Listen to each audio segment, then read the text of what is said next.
Hello, je m'appelle June et vous écoutez T'as pris quel chemin? Alors des regrets, je crois que j'en ai pas, non. Parce que tout ce qui m'est arrivé, c'est un peu... j'ai toujours su que je voulais faire du spectacle, je savais pas sous quelle forme. J'ai été danseur, j'ai chanté beaucoup. Moi, je pensais être chanteur, en fait, quand j'étais plus jeune. Je me suis dit, moi, j'ai envie d'être Dave Gahan de Depeche Mode, tu vois, c'était ça mon rêve. Et puis finalement, on a découvert que j'étais drôle. Et puis la rencontre avec Naftul a tout changé. Mais je fais exactement tout ce que j'ai rêvé de faire depuis toujours. À savoir, je suis sur une scène, ça marche, j'ai du succès. Je chante, je danse, et en plus, de faire rire les gens, c'est quand même quelque chose de... Joseph Gorgoni est humoriste, il a été aussi danseur, mais bien sûr c'est avec son personnage Marie-Thérèse Porchet, dont il fête cette année ses 30 ans de carrière. Il vient de finir une tournée en Suisse romande avec son spectacle Transplanté, spectacle qu'il a joué sans phare ni perruque pour nous raconter avec humour tout en restant émouvant les 6 mois de sa vie passée à l'hôpital. Si vous avez manqué le spectacle, il y a le livre qu'il a écrit qui retrace en grande partie ces moments, dont je vous mets le lien en description. Avec Joseph, on a parlé aussi de son rapport à la mort, évidemment, il a failli mourir 3 fois, qu'il avait toujours voulu être un artiste, de sa différence vis-à-vis des autres garçons, de ses débuts sur scène, adolescent, au début des années 80, du sida, bien sûr. Bref, il va nous raconter quel chemin il a pris. Bonne écoute.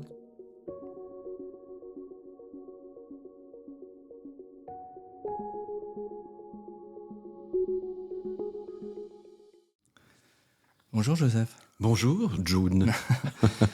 Comment tu vas? Déjà, c'est la première question, parce qu'avec tout ce qui t'est arrivé... Ça va mieux, ça va pas trop mal, franchement, je m'en tire assez bien. Hein. Ouais. Je suis chanceux. Ouais, c'est clair. Ma première question, vu que c'est une histoire de parcours, c'est, je pense que tu as peut-être déjà fait avec ce qui t'est arrivé, mais est-ce que tu t'es déjà retourné sur ta vie en disant « Waouh, j'ai déjà fait tout ça » ou même si tu t'es dit ouais, peut-être que j'aurais aimé faire ça ou différemment ou il manque encore des choses à faire » ? Alors moi, je suis pas dans le passé, hein, j'ai jamais été dans le passé, mais c'est vrai que par exemple, quand je pars en vacances, parce que le métier qu'on fait est quand même très intense, quoi. Mm-hmm. Donc c'est vrai que des fois, ça m'est arrivé quand j'étais en vacances au bord de la mer où il y avait rien d'autre à faire que de regarder la mer. Forcément, tu te dis ah ouais, ça c'était cool cette année, j'ai fait ça. Mais c'était pas de la nostalgie, c'était toujours en me disant j'ai fait ça. Bon, voilà, maintenant il va falloir que je fasse autre chose. Enfin, il y a toujours eu cette envie d'avoir des projets en fait. Et puis c'est vrai que ce qui m'est arrivé là, pour le coup, alors là, j'étais vraiment beaucoup dans les souvenirs parce que c'est la seule chose qui me restait en fait. Quand j'étais à l'hôpital et que je pouvais pas rien faire d'autre que de penser, parce que mon cerveau fonctionnait, mais il n'y avait plus que ça qui marchait. Et encore.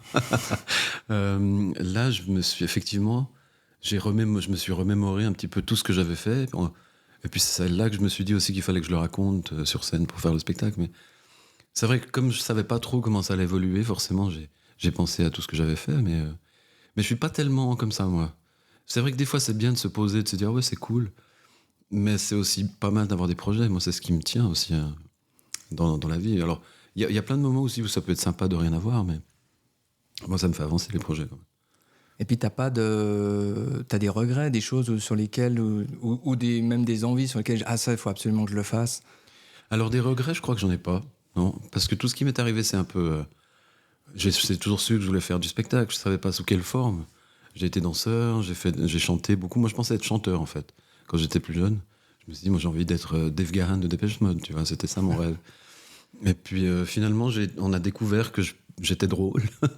Et puis la rencontre avec Naftul a tout changé. Mais Ouais. je fais exactement tout ce que j'ai rêvé de faire depuis toujours. À savoir, je suis sur une scène, ça marche, j'ai du succès. Je chante, je danse. Et en plus, de faire rire les gens, c'est quand même quelque chose de... C'est extraordinaire de provoquer le rire comme ça. Ouais, c'est assez magique. C'est inexplicable en fait. Puis c'est difficilement partageable parce que quand on est seul en scène, je me reçois tellement d'énergie positive. Donc non, je suis comblé. Après, des regrets, non, franchement, je n'ai pas. Des envies, j'en ai. Moi, il y a un truc que je rêve de faire, c'est de chanter avec un orchestre symphonique. Ça, c'est un truc que j'espère pouvoir faire. Peut-être pour mes 60 ans, je sais pas, même si c'est qu'un soir. Mais j'ai déjà fait avec un big band de jazz, c'était Oui, super. justement, on allait en parler. T'avais dit que c'est presque... Enfin, j'ai lu que c'était presque ton spectacle préféré que t'avais fait de Marie-Thérèse. Bah oui, parce que la musique, pour moi, c'est vital. Et j'ai toujours chanté dans mes spectacles, mais on n'avait pas les moyens de pouvoir se payer des musiciens tous les soirs. Donc c'était des super bandes enregistrées avec des super musiciens, mais ils n'étaient pas live. Là, ce spectacle-là, il y avait attends, il y avait 15 musiciens, plus 2 faux, 2 acteurs. Et c'était, enfin, d'avoir cette section de cuivre derrière moi, je sais pas, c'est un truc qui est, quand on aime ça, c'était extraordinaire, quoi. D'avoir la chance de faire ça. Et oui, alors je pense que c'est pour moi un de mes spectacles préférés, oui. Je les aime tous, mais celui-là, il a une particularité, quoi. C'est que j'étais pas seul en scène, déjà. C'est quand même assez génial d'avoir 15 personnes derrière soi qui te supportent et qui t'aident, quoi. Mhm. Ça m'a beaucoup plu. Du coup, ça revient à ce que tu disais au départ, où tu dis ton envie première, c'était justement d'être chanteur, et puis là, tu retrouves à faire presque, entre guillemets, un concert, même si c'est un spectacle Ouais, c'est d'humour, ça. etc. Mais Exactement. t'as un vrai live, en fait. C'est ça. Alors, c'était Marie-Thérèse, c'était pas moi, mais moi, je prends mon pied à chanter. Enfin, Marie-Thérèse, la voix, je la maîtrise maintenant. Donc, mais c'est vrai que c'était très.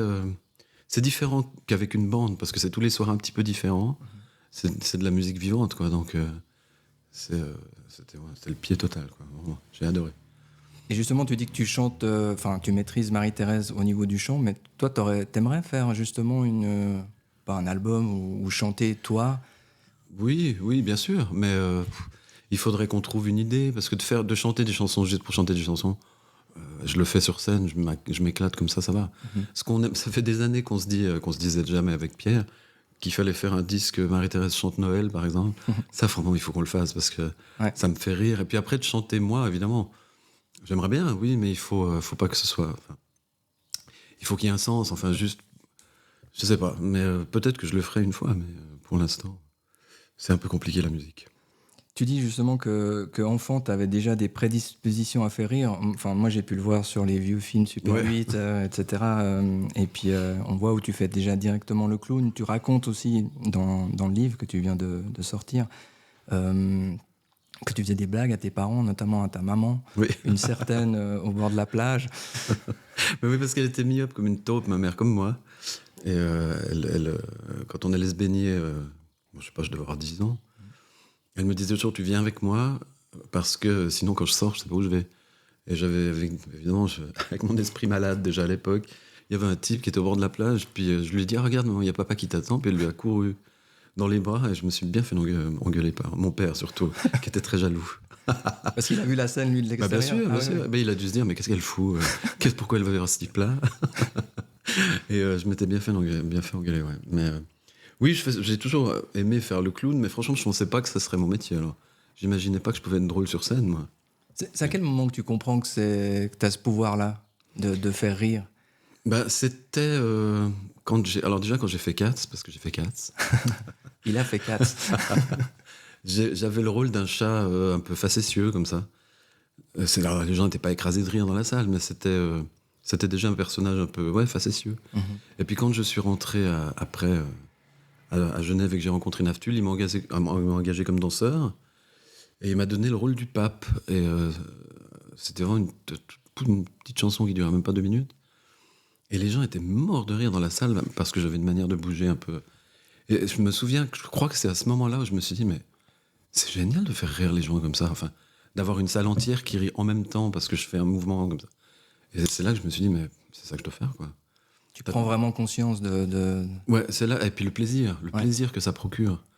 C'est parce que c'est immédiat. Quand les gens rient, voilà, tu dis une connerie, un gag, n'importe quoi, ça marche tout de suite, quoi. Ou ça marche pas. Mais là, ça m'a sauté au visage, quoi. Parce que même enfant, t'en as pas complètement conscience. Ou c'est une arme, ou c'est... Non, parce que quand j'étais plus petit, c'était vraiment pour me défendre un peu de... Comme on se moquait beaucoup de moi, forcément, je me défendais un peu avec de l'humour, mais c'était pas un truc qui était... Enfin, je me pensais pas drôle, en tout cas. Je pensais pas que je pouvais être drôle comme je le suis sur scène, quoi.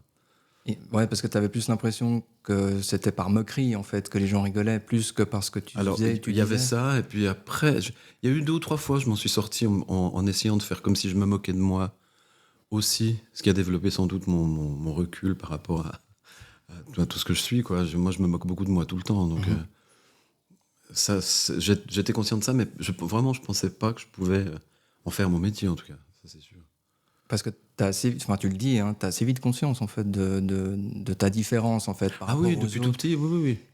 Ah oui, ça a toujours été très... Mais c'est-à-dire que moi, quand t'es petit, quand t'es pas sexué, Non. enfin, tu vois, quand j'avais avant 10 ans, enfin, en tout cas moi, je sais pas, il y en a peut-être d'autres, mais je me souviens quand j'étais petit, les souvenirs de télé, moi, je tombais amoureux des princes, moi, pas des princesses, mais je trouvais ça normal. C'est après qu'on m'a fait comprendre que c'était peut-être pas exactement comme ça qu'il fallait être, mais moi, ça a toujours été très clair pour moi, oui. Donc, pour moi, j'ai pas c'est pas un choix, c'est comme ça, quoi. Alors, quand on est petit et qu'on est à l'école et que le cycle, c'était un peu compliqué, surtout dans les années dans lesquelles j'étais moi, à la fin des années 70, les années 80, c'était pas comme aujourd'hui. Mais le fait aussi d'être très clair avec ça, peut-être que à partir du moment où tu dis aux gens, bah ouais, et alors? Bah du coup, ils se disent, ouais, en fait, Ok, oui. ouais. Et alors, quoi? Finalement, ça n'a aucune importance. Enfin, ce que je fais chez moi avec les gens avec qui je l'ai fait. C'est Boy George qui disait ça tout le temps, on nous emmerde avec le fait que on est gay, mais on est gay, quoi, un quart d'heure par semaine. Et encore, avec le temps, c'est de moins en moins. Ouais, parce que justement, à l'âge de 15 ans, tu fais ce fameux concours Mhm. au Jokers Club, qui n'existe plus, je crois. Non, maintenant ça s'appelle le Déclic, c'est un bar qui est à côté du Casino Théâtre d'ailleurs. Ouais. Ouais. Et c'est un concours de travestis. Mhm. Et donc, pour toi, c'est extrêmement clair. Tu sais déjà que tu veux être chanteur, tu es déjà dans ce milieu-là. Et puis, tu prends un gros risque parce que tu chantes Un Klaus Nomi, ouais. Klaus Nomi en live, alors que tous les autres, apparemment, faisaient un Mais peu oui, une mais moi, espèce d'imitation. je connaissais pas tout ça en fait. Quand j'étais au cycle, il y avait un copain à moi, Jean-Christophe, qui était mon premier petit copain, en guillemets. C'était aussi lui, il était gay, on était les deux gays de l'école, donc forcément on s'est rapprochés à l'époque. Et lui, quand il avait entendu parler de ce bar, le Joker, c'est tout. Puis c'est à côté, ma grand-maman habitait à la place des Augustins, donc je passais souvent devant. Puis un jour, j'ai vu cette affiche concours de spectacle amateur. C'était pas travesti, pour moi, je savais pas trop ce que c'était. Et moi, je venais de découvrir Klaus Nomi, qui est pour moi un des plus grands chanteurs du monde. Tu peux peut-être, pas tous les auditeurs auditrices Alors, connaissent Klaus Nomi, c'est un chanteur, il est mort maintenant. C'est un des premiers artistes morts du sida, d'ailleurs. Il avait une espèce de... Il était très maquillé. C'était comme un clown un peu de l'espace, comme ça. Oui, il avait des Il costumes avait un assez... costume noir et blanc, les yeux écarquillés, comme ça. Puis surtout, il avait une voix de castrat, enfin de haute contre, comme on dit. Une voix d'opéra, mais de femme. C'était très impressionnant, Klaus Nomi. Moi, quand je l'ai vu à la télé la première fois, ça fait... Quand tu vois Sylvie Vartan, Sheila, Dalida, tout d'un coup, il y a Klaus Nomi qui arrive, tu fais waouh. C'était un vrai choc, quoi. Et moi, c'est là aussi que j'ai découvert que j'avais cette voix, que je pouvais le faire. Et puis, je suis allé louer un costume chez des gens qui louaient des costumes un peu d'arlequin, comme ça. Je me suis maquillé comme lui, et je suis allé, j'avais 15 ans. Hein. Et j'ai fait ce concours, et j'ai gagné. Et comment à 15 ans, justement, enfin, parce que tes parents sont pas au courant, Ah non. ta grand-mère non plus, ou Non, pas du personne. tout. Non. Comment tu arrives à cacher ça, en guillemets, et puis à le Je faire sais pas, moi j'avais commencé à travailler chez Baume & Jeanneret, et puis j'ai commencé à sortir, j'aurais pas laissé le choix en fait. Je suis sorti, je me faisais engueuler beaucoup par mon père. Mais comme j'étais un garçon, c'était plus facile, 15 ans, je disais bon. Après, évidemment, tout ça, il l'a appris de manière assez rigolote, mais quand j'ai fait ce spectacle, moi je me suis tout de suite retrouvé bien dans ce milieu-là. C'était mes premiers pas dans le milieu gay aussi, parce que forcément le Joker c'était un bar gay, mais j'ai eu de la chance aussi de tomber sur des gens. J'ai jamais été exploité, on m'a jamais violé. Les gens ont toujours été super gentils avec moi. Bienveillant. Oui, parce que moi j'étais là vraiment pour faire le spectacle, pour rien d'autre. Et c'était les seuls endroits où on pouvait se montrer. À l'époque, il n'y avait pas de. Maintenant, il y a des cabarets de stand-up, des choses comme ça n'existait pas. Donc j'ai fait ce concours, j'ai gagné un voyage à New York, mais j'avais 15 ans, donc je n'y suis pas allé. Et puis ensuite, comme il faisait des spectacles chaque semaine, le directeur de l'époque m'a dit, mais si tu veux faire des spectacles, tu reviens chaque semaine, tu fais ce que tu veux. Donc je chantais toujours en direct, je faisais des imitations de Nina Hagen, puis les gens ils étaient scotchés, quoi. Après j'ai fait La Garçonnière. Tout ça. Et puis mon père a découvert ça un jour parce que j'avais fait une... Je me déguisais pas en femme comme les travestis, mais une fois je m'étais déguisé en une espèce de Sylvie Vartan comme ça parce que je faisais un duo avec un type qui s'appelait Rodrigo qui était super. Et puis c'est lui qui m'avait maquillé, puis du coup j'ai une perruque blonde et tout. Puis on nous a pris en photo, puis moi je me trouvais tellement, enfin je me reconnaissais pas quoi. Donc j'ai pris cette photo, puis j'habitais encore chez mes parents à l'époque. Et mon père a trouvé cette photo dans ma chambre, il me dit mais c'est qui ça? Puis je dis bah c'est moi. Et alors là ça l'a pas fait rire du tout. C'était compliqué, mais voilà. Après il a bien compris que c'était, il comprenait pas pourquoi je faisais en fait. Il l'a compris un jour ou il l'a jamais compris? Je crois qu'il l'a compris quand il est venu, quand il m'a vu à la télévision. Déjà, il était un peu surpris. Et puis, il était venu me voir à Paris.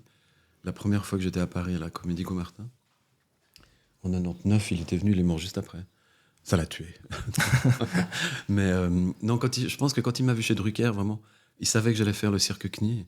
Vraiment, je crois que ça l'a un peu épaté, parce que depuis tout petit, moi, je lui disais, mais moi, un jour, je serai à la télé.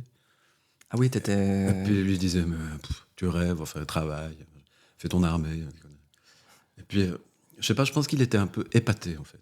Mais on se parlait pas beaucoup, tu sais, c'est des mecs du Sud, italiens, un peu bourrus, comme ça, alors que le nombre de gens que je rencontre maintenant, parce qu'ils travaillent à la vieille ville au palais de justice, des avocats, Lucher, tous ces gens-là que je croise, qui me disent, mais j'ai bien connu ton père, il était tellement fier de toi. Je dis, mais moi, il me l'a jamais dit. Ouais, Jamais. Mais il y avait une espèce de pudeur comme pudeur, ça. distance. Mais ça a été difficile au début, parce que forcément, il a bien compris que j'étais gay, donc forcément pour lui, c'était un peu compliqué à comprendre. Mais c'est dommage, parce que s'il était là maintenant, je pense qu'on se serait rabiboché. Mm. C'est comme ça. Vous étiez fâché ou en froid ou... Il y a eu un temps, moi, quand je suis parti de chez moi assez jeune, à 16 ans, oui, c'était parce que c'était pas possible. Enfin, je pouvais pas. Il disait des trucs qui étaient pas très gentils sur ce que j'étais, donc voilà, je suis parti. Mais c'était une autre époque, et puis vraiment, je lui en veux pas du tout. Je pense qu'il s'inquiétait plus qu'autre chose. Enfin, il avait vraiment peur que je tourne mal, comme on dit. C'est clair qu'à l'époque, tu vois, quand t'as 16 ans, t'es à la garçonnière, avec des travestis.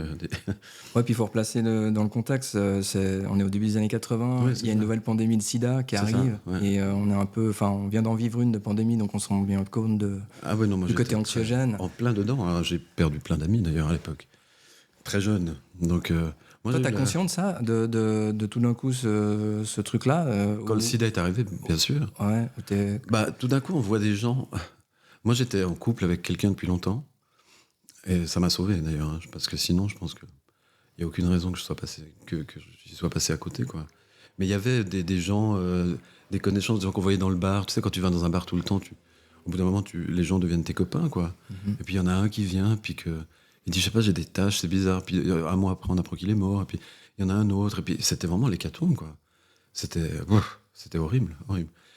Et moi, je me disais, mais ça peut pas m'arriver à moi, c'est pas possible, quoi. Parce qu'on savait pas trop, tu sais. Oui, On se c'était disait, flou. le sida, est-ce que si tu bois dans le même verre, est-ce que tu peux tomber malade? Enfin, il y avait une espèce de psychose comme ça. Et moi, j'ai eu de la chance, quoi. Après, évidemment, quand mon histoire avec Philippe s'est terminée, j'ai eu plein d'autres histoires, mais je faisais toujours attention. Parce qu'on savait qu'il fallait faire attention. Mais au début, c'était un peu, on savait pas trop, quoi. Mais Tu penses que ton père ou tes parents, ils avaient conscience de ça, puis ils avaient peur de ça, ou c'était une peur générale? je crois que c'était plus général que ça.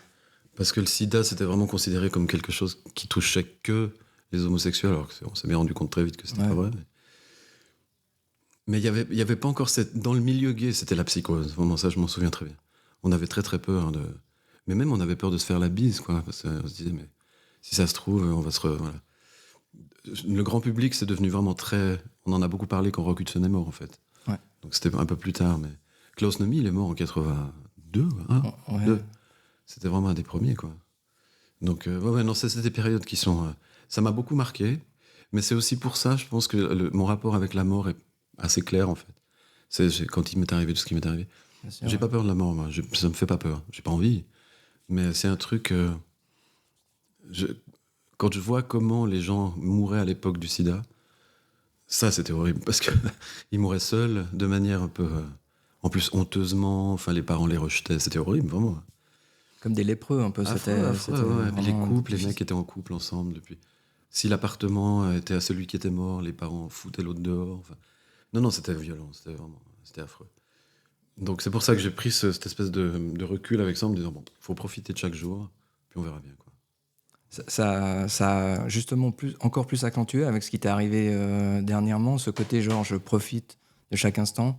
Bah, bien sûr. Ou... J'ai toujours vécu un peu comme ça, moi. J'ai toujours, même si ce qui fait avancer, c'est les projets, mais c'est vrai que j'ai toujours essayé, en tout cas, de vivre au jour le jour, ce qui est impossible maintenant avec la vie qu'on a, et tout ça, mais d'essayer de profiter, en tout cas, de chaque instant. Je dis pas que j'y suis arrivé, mais... Et là, c'est vrai, quand il m'est arrivé tout ça, moi, j'avais pas envie de mourir, mais je me dis, s'il faut mourir, je meurs. Enfin, franchement, j'ai fait des trucs pas mal. Après, une fois que tu comprends que tu vas t'en sortir, tu te bats parce que t'es pas seul et tout ça, mais c'est un truc qui me fait pas peur, là, maintenant. Il y a une anecdote que tu racontes dans le livre, même dans le spectacle d'ailleurs. Tu dis, bon, bah, c'est bon, j'ai bien vécu, Ouais. j'ai bien profité, etc. Maintenant, je peux mourir tranquille. Et là, tu te réveilles de ces Oui, 42 jours de coma. c'est la étonnant. seule chose Dont tu te souviens? en tout cas, de manière consciente, peut-être. Il y a d'autres choses, enfin, en tout cas, les 42 jours de coma, je me souviens de rien du tout, vraiment. Même si les 10 derniers jours de coma, j'ai quand même eu des interactions avec Florian. Il y a des photos de moi où j'ai les yeux ouverts, enfin voilà. Mais moi, j'étais pas. Je me souviens pas de ça. La seule chose, enfin, il me semble en tout cas de m'être souvenu, c'est que j'étais donc un peu dans le coltard et je me suis dit, ok, franchement, à l'âge que j'ai, tout s'est plutôt pas trop mal passé pour moi. Franchement, si je dois mourir, non, j'en ai marre, allons-y. Et là, vraiment, c'est là que je me réveille. Je me souviens très bien m'être réveillé et me dire, mais je suis pas mort en fait. De manière comme ça, spontanée. Ah ouais, en tout cas, c'est là que je me souviens de m'être réveillé. Et c'est là que je vois les infirmières, les machins. Je me dis, mais qu'est-ce qui m'arrive que je suis pas dans une chambre que je connais? Je pouvais plus parler, enfin voilà. À ce moment-là, oui, j'étais prêt à mourir, moi, vraiment. Et puis c'est comme si, vraiment, comme si quelqu'un me faisait, non, attends, pas maintenant. C'est bizarre, hein. Mais t'as eu cette espèce de voix comme ça ou Non, c'est vraiment comme inconscient? si, c'est comme, je sais pas comment expliquer. C'est comme si quelqu'un me secouait, en fait. Ok. Alors que moi, je suis pas croyant, hein. Franchement, je crois pas aux esprits, aux machins. Peut-être que ça existe, alors j'en sais rien, mais en tout cas, c'est vraiment, moi, j'ai ce souvenir-là, comme si quelqu'un me disait, non, non, non, pas tout de suite. Voilà, c'est curieux. Ouais, c'est vraiment étrange. C'est surtout étrange que tout d'un coup, t'en es pleinement conscient en fait de ce souvenir-là. C'est que ça, je me souviens que de ça. Parce que Flo, il a pris des photos, d'ailleurs une photo qui était parue dans la presse où je suis embardé de plein de tuyaux, de machin. Et là, j'ai les yeux ouverts, je mets mes lunettes et je regarde l'objectif. Et j'ai aucun souvenir de ça, moi. J'étais dans le coltard total. C'est incroyable. Ouais, c'est bizarre. Ouais, c'est bizarre. Mais même les médecins trouvent ça bizarre. J'avais des réactions. Parce qu'en fait, ils te désintubent que si tu peux Réagir. parce que sinon, tu te laisses. Enfin, Mm. tu respires plus, tu oublies de respirer. Donc, tous les trucs, serre la main si tu m'entends, je l'ai fait. Cligne les yeux, je l'ai fait, mais moi, je m'en souviens pas. Quand Flo il te parle, justement, t'as Ouais. une interaction avec lui. C'est ce qu'il m'a dit. Ouais, ouais. Que physiquement tu Il m'a dit, réagis. est-ce En que tu fait. m'entends? Alors, je faisais comme ça. Mais moi, je me souviens pas de ça. Donc, inconsciemment, j'étais réveillé, mais pas consciemment, quoi. C'est bizarre. D'accord. Donc t'as pas peur de la mort. Tu traverses ça. Est-ce que le rire, justement, c'est ce qui te permet... Parce que quand on parcourt ta vie, justement, et avec toutes les différentes épreuves, on voit qu'en fait, tu ris beaucoup de toi-même, des situations, de tout ça. Même quand Pierre était malade, et tout ça. J'ai l'impression qu'en fait, c'est ce qui te guérit. C'est un peu l'arme absolue, La presque. dérive. Ah, mais oui, bien sûr. Enfin, même si on n'a pas toujours envie de rire, mais Pierre, franchement, les derniers temps, vraiment, c'était affreux. Mais en même temps, même avec lui, c'est-à-dire qu'il y avait quand même des moments où, je sais pas, il y avait toujours une fois chaque j'allais le voir très souvent, et vraiment même pratiquement jusqu'à la dernière heure, il y avait toujours une espèce de petit clin d'œil de se dire, ah, ça fait chier, mais il faut qu'on rigole, quoi. Tu vois ce que je veux dire? Ah ouais. Mais ça, c'est des caractères, je pense. Je sais pas, moi, j'ai toujours été comme ça. Je me suis toujours, ouais, pris les choses pas, ouais, plutôt avec légèreté, en fait. Se dire que, ah, bah voilà, on a de la chance déjà d'être là où on est, la suite. Ça. Puis la vie, c'est fragile, en fait. Donc il faut essayer de pas trop prendre ça au sérieux non plus, quoi, parce que c'est, voilà, moi j'ai été soigné, j'ai une belle vie, j'ai du succès, enfin, qu'est-ce que je peux demander de plus, franchement? Alors j'ai pas envie, encore une fois, j'ai pas du tout envie de mourir maintenant, mais si ça arrivait, bah ça arrive, quoi. La mort, c'est la vie, hein. C'est comme ça. Ouais, t'as conscience depuis toujours de cette fragilité de la vie, comme tu dis, et puis que... Oui, parce que je te dis, j'ai été confronté assez jeune à tout ça, quoi. Et alors les gens de ma famille, tu vois, mes parents, mon père est mort en 99. Il était jeune, il avait 61 ans. Mais il était aussi dans un état, franchement, quand il est mort, on était presque pas soulagés, faut pas exagérer, mais il y a quand même un moment où tu te dis, tu tiens les gens en vie, à quoi ça sert, quoi, tu vois. Ouais. Et ma mère, c'était pareil, c'était horrible, c'est une démence. Ça, franchement, ça me fait peur, alors, de finir comme ça. Tu dis une sorte de... où t'as tout le corps qui... Bah, la démence ou plus dans la démence, Ouais. Parce que les douleurs du corps, je sais ce que c'est. Tu peux aller mieux, mais tant que tu as ta tête, je sais pas, tu peux réfléchir, rigoler, enfin voilà. Le jour où tu perds la raison, franchement, ce qui est arrivé à ma mère, ça, franchement, c'est affreux parce que tu vis plus, t'es plus dans la vie. T'attends, t'es même plus conscient de qui tu es, enfin, c'est horrible, quoi. Ça, vraiment, alors, j'aimerais pas, vraiment. Je préfère mourir vivant, moi, comme disait, je sais plus Coluche, je crois. Qu'il disait ça. C'est Coluche qui disait ça. On revient un peu en arrière, justement. Donc, tu fais ces spectacles, justement, au Jokers et puis ensuite à la Garçonnière. Et puis, tu es dans cet apprentissage de papeterie. Ah oui, chez Bowman Jeanneret, ouais. Ouais. Euh, Comment ça se fait? Parce que c'est... entre vouloir être artiste, t'aurais pu faire je sais pas, les beaux-arts ou quelque Ah non, chose, mais ça, etc. c'était hors de question. Mon père, il voulait pas. Non, non, non, mais tu sais, encore une fois, à l'époque, moi, je voulais faire de la danse. C'était un truc, je sais pas pourquoi tout d'un coup, enfin, depuis petit, hein. Plus que chanter Aussi, mais Oui. la danse, c'était un truc qui me faisait envie. Et puis, je voulais faire de la danse, quoi. Mon père, il disait, mais tu feras de la danse quand tu pourras te payer tes cours. C'est vrai que ça coûtait cher. Donc, il a bien fallu, après le cycle où j'avais des notes catastrophiques, j'étais pas du tout scolaire, euh, il fallait que je fasse quelque chose. Et c'est ma mère qui avait trouvé une place d'apprentissage dans une papeterie. Donc, je suis allé me présenter, et puis ils m'ont pris, je sais pas par quel miracle, mais... Donc, j'étais engagé comme apprenti papetier chez Bowman Jeanneret. Et j'y suis resté 8 ans. Enfin, c'était des gens... Ça aussi, c'est des entreprises, ça n'existe plus. Ça, enfin, j'étais déjà très particulier. Alors là, déjà, je faisais rire un peu les gens, les clients. Puis surtout, j'avais des looks pas possibles. Moi, j'ai toujours aimé les fringues. Je me faisais les cheveux bleus, roses. Et puis j'étais au magasin. Donc, le directeur, il me dit, alors, écoutez, vous êtes bien gentil, mais là, franchement, les cheveux, il va falloir que vous les reteigniez. Enfin, puis au bout d'un moment, ils en avaient tellement marre qu'ils m'ont mis dans les bureaux. Parce que les clients se plaignaient. Et puis, voilà, c'était des gens formidables, quoi, vraiment. J'ai adoré faire ça. Et puis surtout, ça m'a permis de gagner des sous pour payer des cours de danse. Puis en parallèle, j'ai commencé les spectacles aussi à la Garçonnière et tout ça. Donc, Et puis il y a eu cette fameuse rencontre avec Madeleine. et Madeleine Montou, qui était donc ma chef de bureau chez Bowman Jeanneret, et qui m'a beaucoup inspiré pour Marie-Thérèse. Ouais. Ouais. Ouais. Notamment C'était- des répliques. Ah oui, oui, bah, c'est les trucs, j'ai chaud, je suis en eau, j'ai l'air du cul qui fait chenot, ça c'est elle. Ouais. Tu vois, quand t'es là, tu fais quoi? Puis elle dit, oh, je vais vite au cabinet, hein, je vais secouer la frisée. Je dis, mais quoi? C'est pas possible. Déjà, moi, ça me faisait tellement rire. Puis je me disais, mais elle se rend pas compte, c'est pas possible. Et je lui ai dédié mon premier spectacle d'ailleurs, qu'elle est venue voir. Bon, maintenant elle est décédée, mais c'est une vieille dame. Elle avait déjà 60 ans à l'époque et il fallait l'appeler Mademoiselle. C'était. Aurélie Tenay. Ah oui, elle vivait avec sa sœur. Enfin, elle m'a beaucoup, mais ma grand-mère aussi. Hein. Mais quand, par exemple, j'étais engagé donc dans Cats, parce que j'ai fait Cats, Oui, tu as fait 4. j'étais parti donc faire l'audition à Paris. Donc je m'étais fait porter malade chez Bowman Jeanneret. Je te la fais courte, j'ai dû y aller 3 fois à Paris. J'ai passé 3 auditions. Et puis j'ai été engagé, sauf que j'ai été engagé en novembre pour commencer en janvier. Non, en octobre pour commencer en décembre. Et quand tu bosses longtemps dans une boîte, tu dois donner 3 mois de délai. Enfin. Ouais, de préavis pour la quitter. Quoi. Bah oui. Et donc je suis allé voir le directeur, Monsieur Kosroff. Je sais pas s'il vit encore, lui. Il était super. Enfin bref. Je suis allé le voir, je lui ai dit, voilà, Monsieur Kosroff, je vous ai menti. Les 3 fois où j'étais malade, j'étais pas malade, je suis parti à Paris, j'ai fait l'audition pour Cats. Puis Cats, à l'époque, c'était vraiment Oui, c'était un truc. le spectacle. Enfin, c'était hallucinant, quoi. Ouais. Et je lui ai dit, ouais. Et j'ai été engagé, et je commence dans 15 jours. Comment je fais?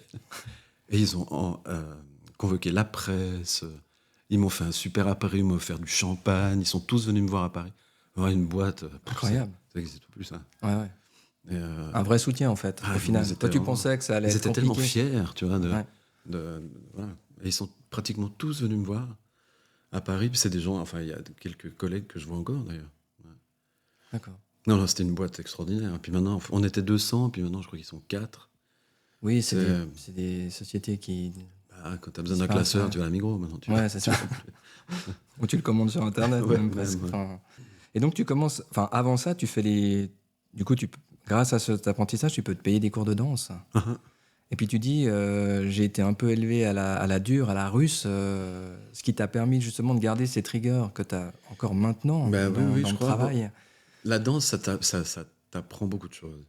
Déjà sur toi, t'es face à toi toute la journée, enfin, en tout cas, beaucoup d'heures par jour, où tu te rends compte qu'il y a beaucoup de travail à faire pour pouvoir être regardable, en tout cas pour danser. Et puis, alors moi, j'ai commencé par le jazz, et puis comme j'étais doué, ils m'ont fait monter les échelons assez vite. J'ai fait beaucoup de classiques après pour avoir une base, quoi. Et c'est vrai que ma prof de classique, Floriane, que je revois encore d'ailleurs, elle était vraiment... c'était l'aiguille, vraiment, c'était la méthode russe, ouais. Pourtant, c'était une école de quartier, c'était pas une école... C'était pas le conservatoire. Ah non, pas du tout, non, non, non. Mais elle était très dure, mais moi, ça m'a vraiment aidé à l'époque, parce que j'avais besoin de ça. J'avais besoin que quelqu'un me fasse croire en moi, en fait. Parce que dans le fond, je savais qu'un jour, j'arriverais à faire quelque chose, mais tout seul, on n'arrive à rien. Donc ça m'a beaucoup aidé d'avoir Floriane, qui a vraiment fait en sorte de... Elle m'a dit, mais tu y arriveras. Tu y arriveras, mais il faut que tu bosses. Et c'est vrai que la danse, si tu bosses pas, t'arrives à rien. Donc, T'as fait combien d'années, du coup pas beaucoup. Enfin, si, quand même. J'ai travaillé 6 ans. Et puis, je faisais en parallèle des spectacles à Garçonnière, jusqu'à ce que je parte à Paris. Et j'avais le niveau suffisant pour être engagé, parce que la chorégraphie, 4, c'était pas simple. Hein. Il fallait avoir des bonnes bases, quoi. C'est combien de temps le spectacle, la durée? De 4, c'était 4, 2 heures. Ouais, c'était presque 3 heures. Ouais, c'est long. Hein. C'est long, ouais. Et puis moi, j'avais un des rôles principaux, donc j'étais souvent sur scène. Mais ça a changé ma vie, c'était génial. Donc, vie à Paris? Bah là, je vis à Paris la première fois, tout seul. Première fois seul, parce que quand je suis parti de chez mes parents, j'étais en couple, donc j'ai jamais vécu seul, en fait. Donc là, j'arrive à Paris, dans le spectacle dont tout le monde parle. Je trouve un appartement en 10 jours, je sais pas comment, enfin, tu vois, c'est une autre époque, hein, vraiment. Un appartement très moche, mais je m'en foutais, moi, j'étais à Paris, seul, je gagnais super bien ma vie, dans le spectacle qu'il fallait voir. La vie de rêve. C'est la vie de rêve, puis quand tu vis ça, tu dis, bon, maintenant, il faut pas que ça s'arrête, il faut que ça continue. Et puis, j'ai galéré pas longtemps, après, 6-8 mois, où vraiment, j'étais un peu dans la merde. Mais après, j'ai fait le Rock et Horror Show, j'ai rencontré Pierre, puis voilà. Parce que justement, quand tu fais casse, tu dis, ouais, c'est bon. Presque, t'as un peu ce sentiment de dire, pas que je suis arrivé, mais... Bah oui, mais presque un peu, tu sais, quand j'avais 23 ans, j'étais vraiment j'étais un gamin. Tu te dis, ouais, maintenant c'est... Ouais, effectivement, je dis, bon, ça va. Maintenant j'ai ça dans mon CV, je suis tranquille. Ça marche pas comme ça. Parce que tous les autres avec qui j'ai fait 4, franchement, je sais pas où ils sont maintenant. Et pourtant, c'est des gens de talent, hein, mais c'est des métiers difficiles. Moi, j'ai eu de la chance. Et puis, c'est pas... Enfin, tu dis, t'as pas fait trop longtemps, justement, de galère. Mais 8 mois, ça peut être long, puis ça peut... Oui, mais quand t'as 20 ans, tu t'en fous. Franchement, Ouais. moi, vraiment, j'avais pas un rond. Mais quand je dis pas un rond, c'est... Mais pas 10 centimes, hein. Mais j'étais toujours... J'ai rencontré quelqu'un à Paris, chez qui je vivais, donc voilà, c'était... Ensuite, je suis rentré, j'ai galéré un peu. J'ai habité avec Mena et Conchetta. Mhm. Quand Pierre m'a engagé pour la revue, moi, j'avais plus d'appart, puisque la personne avec qui je vivais, enfin, on s'était quitté. Donc, elle m'a accueilli, puis j'ai vécu avec elle pendant 4 ou 5 ans. J'avais pas de fric, mais franchement... On avait 20 ans, on faisait des spectacles, on gagnait juste ce qu'il faut pour manger, on était heureux, franchement. Voilà, ce qu'il fallait, quoi. Ouais, c'est après que tu dis, ce serait quand même pas mal de pouvoir faire un peu des projets, pouvoir partir quand tu vieillis, quoi, tu vois. Ouais, bien sûr. Mais en fait, ça a marché tout de suite assez vite. Hein. Parce que justement, je crois que c'est Mena qui t'amène à faire les auditions de la revue comme danseur. Ouais. Parce qu'au début, t'as pas hyper envie d'y aller. Enfin, c'était Non, moi j'étais bien à Paris, moi. Je vivais à Paris, j'attendais la réponse du Paradis Latin. Et je suis rentré en Suisse parce que vraiment, il faut quand même que j'aille voir mes parents. Puis c'est là, Mena, elle me dit, il y a Pierre Naftul qui cherche des danseurs pour sa revue. Puis moi, je dis, non, de toute façon, moi, je vais retourner à Paris, j'ai pas du tout envie d'être là. Elle me dit, mais écoute, elle me dit, vas-y, comme ça, il te voit, si jamais. Et il m'a fait signer le contrat tout de suite, Pierre. Parce il avait le nez. Il avait le pif, il s'est dit, celui-là, je ne laisse pas partir. Donc il m'a fait signer, puis moi, j'étais un peu... J'ai pas osé lui dire non, parce que je me disais, enfin, c'est quand même incroyable qu'il me fasse signer tout de suite. Puis en même temps, j'attendais la réponse du Paradis Latin. Et puis 15 jours après, le Paradis Latin m'a appelé pour m'engager. Puis j'ai dit, bah, je peux plus, je suis désolé. Puis finalement, je regrette pas. Pour expliquer, normalement, les auditions, tu passes l'audition et puis on dit on vous rappelle. Et puis, ah oui, puis souvent, ils vous rappellent. C'est rare que tout de suite. Jamais. Ouais. Souvent. Souvent. Ouais. En tout cas, le Paradis Latin, j'avais déjà passé 2 ou 3 fois l'audition. Il me disait on vous rappelle, il me rappelait pas. Puis je vais quand même réessayer. Parce qu'à l'époque, c'était aussi un cabaret qui marchait très bien. Et là, ils m'ont engagé. Voilà, pas de chance. Mais j'avais déjà signé pour Pierre. Mais t'as regretté ça? Pas du tout. Sur le moment, un peu. Non, mais justement, sur le moment. Bah oui, parce que je me disais, merde, franchement, Paradis, c'est cool, c'est au moins 1 an de contrat. Je pourrais continuer à être avec Bruno à Paris. Et puis voilà, ça s'est fait comme ça. Et puis vraiment, alors, j'ai découvert la revue. Moi, j'y avais été avec ma grand-mère quand j'étais petit, mais je me souvenais plus. Oui, parce que c'est un spectacle centenaire qui est un classique. Moi, j'avais le souvenir de Joe Johnny sur scène, alors que j'ai travaillé avec lui après. Et quand j'ai découvert la revue, et surtout ce que Pierre, la confiance qu'il m'a faite, ouais. Je sais pas comment dire, enfin bref, il m'a fait confiance, et du coup j'avais une liberté de faire tout ce que je voulais, je gagnais beaucoup plus d'argent en Suisse qu'en France. Donc c'était, j'ai eu de la chance, encore une fois. Quoi. Et t'enchaînes les revues, et du coup tu fais un peu rire les camarades avec cette voix de... enfin de grand-mère, enfin qui deviendra Ouais, Marie-Thérèse puis par la suite. Madeleine, mon tout. Et puis Madeleine, voilà. Madeleine est ta grand-mère. Pierre, lui, tout de suite, il comprend qu'il peut faire un truc. Mais Pierre, lui, et ça, il s'en souvenait pas, ouais, parce que quand il m'a engagé donc, dans la revue, le rôle du pape, vraiment, c'était... je sais pas, il y a la vidéo, je te montrerai. C'est vraiment, les gens étaient mais, écrasés de rire, alors que je faisais pas grand-chose. Et c'est Pierre, je me souviens un jour, dans l'escalier, tu sais, qui me mène aux loges, Oui. il m'avait dit, un jour, il faut qu'on travaille que les deux. Et il s'en souvient pas de ça. Mais moi, évidemment, ça a tout de suite fait ding. Et puis, à la fin de la revue, je dis, mais moi, volontiers, mais je sais pas écrire, moi, je sais rien faire tout seul, quoi. Donc, j'ai refait la revue l'année d'après, avec Marie-Thérèse encore, avec les Tupperware, ce coup-là. Et puis là, la télé, Nathalie Nat de la télé faisait une nouvelle émission qui s'appelait Ça colle et c'est piquant à l'époque, avec Maïtena. Et elle m'a engagé, là, comme foyer test. Puis alors là, c'était pareil qu'à la revue, c'est-à-dire que les gens ont vu Marie-Thérèse, ils ont adoré ce personnage, c'est devenu un truc vraiment phénoménal à l'époque. C'était incroyable, quoi. On parlait de moi partout. Oui, puis il faut revenir, le Ça colle et c'est piquant, qui était fait par la TSR à l'époque, RTS aujourd'hui, c'était un peu... Enfin, moi, je le comparais un peu au Nulle part ailleurs de Canal. En fait, il y avait une espèce de liberté. C'était complètement nouveau. C'était les gens de couleur 3 à l'époque. Hein. Déjà, il y avait Noël, Ouais. Blaise Angèle. Je me rappelle plus des autres maintenant. Mais c'était vraiment que des jeunes. On avait tous à peu près 30 ans, même pas. C'était en deuxième partie de soirée. Oui, c'était à non 23h. On était en direct total. Nathalie Nat voulait contrôler ce qu'on disait. Alors moi, je disais des faux textes à la répète. Puis on faisait, en direct, on faisait n'importe quoi d'autre. Et ça a eu un succès de fou. Et c'était, il n'y avait pas Internet à l'époque aussi. Hein. Donc, oui, c'était par la télévision bien que sûr. le lecteur se Et les jeunes gens qui étaient chez eux le vendredi soir, ils regardaient Ça colle et c'est piquant parce que c'était nouveau, c'était jeune, quoi. Et ça pareil, ça a changé ma vie, quoi. Ça a vraiment boosté le personnage Marie-Thérèse. Ça l'a rendu très populaire parce qu'à l'époque, on faisait des 50-60% de taux de part de marché, donc c'était énorme. C'était énorme. Et puis l'année d'après, j'ai fait la speakerine de l'été. Oui. Et là, j'étais en direct total tous les jours avant le journal. Donc, c'était des fois 80% de part de marché. Ça, tout le monde, enfin, je rentrais chez tout le monde. Et puis, il n'y avait que ça. C'est-à-dire qu'il n'y avait rien d'autre, comme il y avait TF1, France 2, même 6. Enfin, il n'y avait pas toutes les chaînes qu'il y a aujourd'hui. Donc, forcément, tout ça, ça a fait que le personnage est devenu très, très populaire, quoi. Et le spectacle. Voilà, parce qu'il y a, en parallèle, il y a le spectacle, le premier. Ouais, on a commencé juste là, à ce moment-là, 96. Ouais. On a écrit pendant 2 ans avant de pouvoir le sortir. Et puis là, c'est pareil. On a joué le Casino Théâtre à l'époque pour 3 ou 4 représentations. Et puis on en a fait... je ne sais même pas. Enfin, j'ai dû le jouer 600 ou 700 fois, ce spectacle. Entre Paris... Ouais, parce qu'après, tu pars à Paris pour le jouer. À la Comédie Commartin, t'en fais 350 de représentations. On devait en faire 100, ce qui est déjà beaucoup. Ouais, ce qui est beaucoup. Mais on ne pouvait pas faire autrement à l'époque parce qu'il n'y avait pas, encore une fois, de scène ouverte. Il fallait qu'on loue un théâtre en coproduction, parce que tout seul, ça coûtait trop cher. Donc c'était un coproducteur parisien qui nous a aidés. Et puis, c'était un théâtre, la Comédie Commartin, qui n'était pas en ruine, mais qui était un peu en désuétude, quoi. Il y avait Anne Roumanoff qui venait de jouer, qui recommençait aussi à marcher bien. Et puis, c'était un peu pourri quand même. Mais c'était un joli théâtre, il y avait 380 places. Comme tous ces théâtres parisiens qui sont très beaux, et si on éteint un peu les lumières, on voit pas la poussière, quoi. Mais c'était... voilà. Et puis donc, on a loué ça pour une centaine de représentations en se disant, qu'est-ce qu'on a à perdre de toute façon. On avait gagné des sous avec le premier ici. On s'est dit, on va investir, on verra bien, quoi. Et puis, ça a été le triomphe, quoi. Enfin, c'est aussi une histoire de dingue aussi, ça, quand même. Franchement, c'est fou. C'était fou.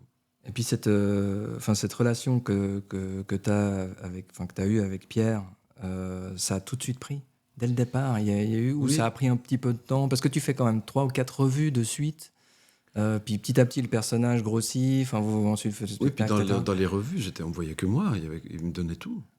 Je faisais tous les personnages, et j'avais toujours un peu peur que les autres soient jaloux, parce que c'est vrai que j'avais vraiment, il me faisait.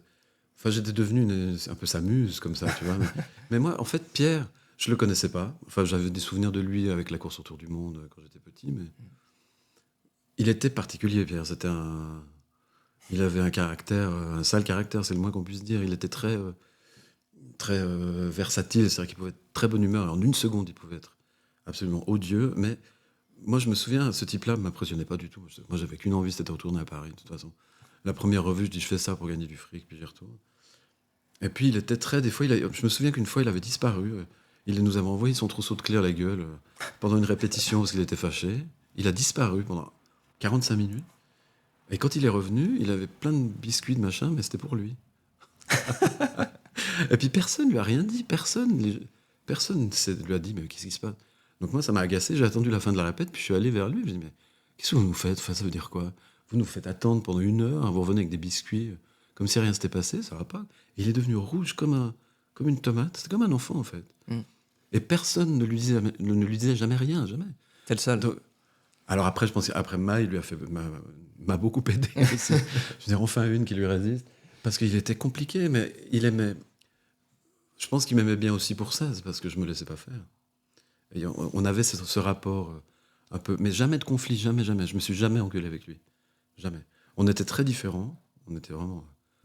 Je pense que si j'avais pas bossé pour lui, je l'aurais jamais rencontré, parce qu'on avait vraiment une vie très différente. Mais il y avait une espèce. C'est une rencontre. C'est un truc, tu sais. Ça s'explique pas non. vraiment. Je disais une phrase, il faisait une page. Enfin, il y avait une espèce de compréhension du personnage de Marie-Thérèse, du délire que moi je voulais amener, puis lui ses mots qu'il savait mettre au bon endroit. Enfin, je sais pas, c'est une rencontre professionnelle comme il y en a peu. Mm. C'est une chance aussi, ça. Ouais, puis vous avez. Alors, t'as joué 6 ans là, tous les temps moi, mais Ouais. après vous avez enchaîné un nombre de spectacles. Oui, Entre puis les tournées avec Ni et puis ouais. tous les spectacles. Enfin, en 10 ans, vous avez, je sais pas combien fait, une dizaine, douzaine de spectacles. Ouais. Bah, entre les tournées du CNI, j'en ai fait 4. Les spectacles, j'en ai fait plein. Il y a eu les émissions de télé aussi, j'en avais beaucoup à l'époque. Ouais, les galas, les privés. Les soirées enfin, privées, voilà. ouais, non, c'était le la tourbillon, quoi. Franchement, puis ça continue, c'est ça qui est fou. Oui, oui. T'arrivais quand même à apprécier justement Ah oui, chaque mais- chose ou c'est un ouragan et puis t'as pas le temps en fait de. Il y a eu des moments. Les soirées privées, je me souviens qu'à un moment. Parce que les soirées privées, ça demande un boulot de dingue. Parce que tu dois écrire, tu dois apprendre.